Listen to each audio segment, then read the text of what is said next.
The 14th update of Vault Hunters is finally here. This update introduces a new system for crafting and modifying vault crystals. These changes will simplify crystal modification and reduce RNG, making the game more accessible to players at all levels. We're going to start with regular crystals and the crystal workbench. In this one block, we can apply catalysts, inscriptions, seals, augments, and capstones. Each crystal can take one seal, one augment, and one capstone, along with any number of catalysts and inscriptions. However, crystals have a limited number of capacity, which corresponds to your vault level. Each catalyst and inscription will also have a size indicator to tell you how much of the crystal's capacity it'll take up. Once the crystal is full, you can still keep applying more catalysts and inscriptions, but you'll start to add decay, which will replace blocks inside the vault with bedrock. You'll want to add all of the modifications at the same time, because once you add a capstone, the crystal will become unmodifiable. Okay, let's talk about what the modifiers do.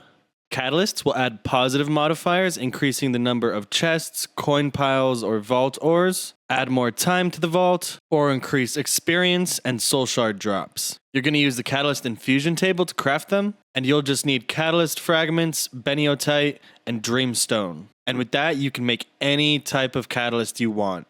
Next up, inscriptions are going to add specific rooms to the vault. You can add mushrooms, blacksmiths, mine rooms, libraries, coves, painting rooms, vendor rooms, X-mark rooms, dragon rooms, Wild West, crystal caves, factories, and villages. You're going to use the inscription table to craft them. Each recipe is different depending on the items you find in the room. So some can be quite expensive while some are a bit more accessible. You can also find inscriptions inside completion crates and within living chests. The next modifier is seals. There are 4 main objectives to choose from. The Sage Seal will open elixir vaults where you just loot and kill mobs to fill the meter. The Seal of the Scout will open brazier vaults where you have to choose which braziers to light depending on their positive and negative modifiers. The Seal of the Hunter will open scavenger vaults where you have to find specific items from certain sources. And the Seal of the Executioner will open guardian vaults. But these will be changing into better boss battles, hopefully in the next update. Seals are crafted on a normal crafting table, each starting with a blank seal and finishing with their own recipe. Okay, let's move on to augments. Augments are going to choose the theme of the vault. This includes the type of blocks that are used, the mobs that spawn, and at times, some of the hazards like lava, honey, or void liquid in place of water. The last modifier to go over is capstones. Capstones are rare items that add unique positive modifiers. There's a total of 8 different capstones. The Phoenix capstone adds Phoenix, which functions like a totem of undying, giving the player an extra life if they die in the vault. The Avarice capstone adds Looter's Dream, which guarantees no trapped chests. The Treasure capstone adds Treasure Hunter, which is going to highlight treasure doors inside the vault. And the Dungeon capstone is going to add Dungeon Hunter, which highlights dungeon doors in the vault. Then there are 4 Vault God capstones for Idona, Valara, Wendar, and Tanos. An Idona capstone will either add plus 200% soul shards, or plus 50% damage and plus 50% ability power. A Valara capstone will either add plus 1 regeneration, or plus 50% healing efficiency. A Wendar capstone will either add plus 2 speed, or plus 100% mana regeneration and plus 50% cooldown reduction. And a Tanos capstone will either add plus 50% item rarity,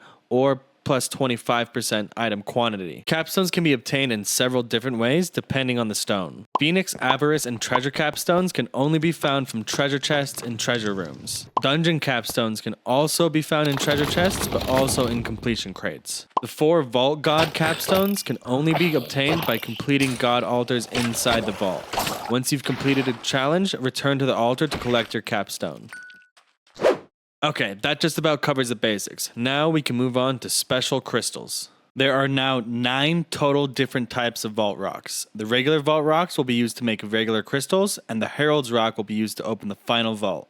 The other 7 are used to make special vaults. These are all unmodifiable. The Chaotic rock will open chaos vaults. These are going to have 30 random modifiers, both positive and negative. And you can only find chaotic rocks in treasure chests. The Plunderer's rock will add 10% more loot and 25% more ores, but removes the experience gained. And these can be crafted with Dreamstone and Bounty Pearls. The Warden's rock adds Afterlife, preventing you from losing items if you die in the vault. These can also be crafted using Dreamstone and Eternal Souls. The Challenger's Rock also adds Afterlife, but also includes Ascension. Ascension is a progressive completion challenge. I'm not going to go in full depth on that today, but let me know if you want to see a video on that later. These are also craftable, but they cost a couple of Eternal Souls, a Wither Skeleton Skull, a Pog, some Echo Gems, and some Soul Torches. The good part is if you do complete the objective in the Ascension Vault, you will get the crystal back for the next run. The Glazed Rock opens Cake Vaults, which is a unique scavenger hunt where you have to locate cakes hidden in each room of the vault. And like Chaotic Rocks, they can only be found in treasure chests. And lastly are the Architects and Paradox Rocks, which are used to build and run the Divine Paradox, a customizable vault. I have covered the basics of the Divine Paradox before, so go ahead and check out this video, but I will be doing an update at some point in the future. There are a few more small changes in Update 14, so make sure you check out the patch notes to get in on all the information. You can either find the current patch notes on Discord or at vaulthunters.gg. If you want to stay up to date on the latest Vault Hunters news, make sure to follow the channel, and you can also join the Vault Hunters Discord for direct announcements. Alright, that's going to be it for me today. Let me know if you have any questions, and as always, thanks so much for watching. I'll see you next time.